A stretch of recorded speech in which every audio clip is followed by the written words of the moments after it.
Did you know maps can make you money? Not just as a hobby, but as a real business model that most people don't even know exists.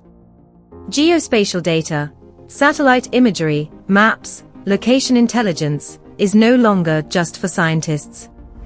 Companies, governments, NGOs, and even investors are paying for insights derived from maps, and there's a hidden business model behind it. When I first looked into maps, I thought it was complicated: coding, GIS software, expensive tools. But the truth is, the barrier to entry is much lower than people think.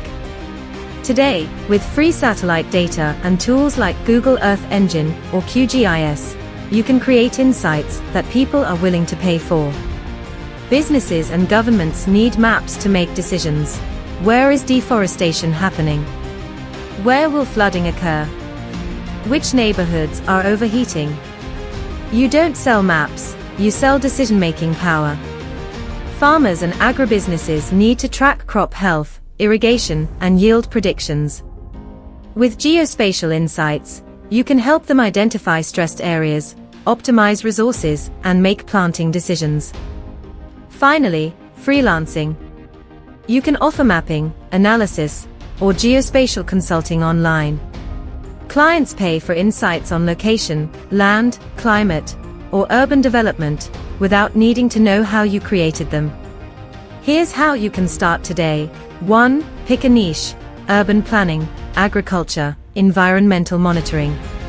2. Use free tools like Google Earth Engine or QGIS. 3. Analyze data focusing on actionable insights. 4. Sell your insights to businesses, NGOs, or online clients.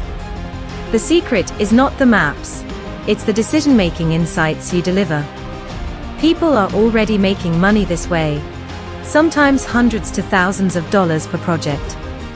And the demand is only growing, especially with climate change, urban expansion, and smart farming.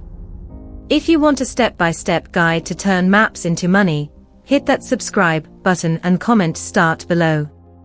Let's launch your geospatial business.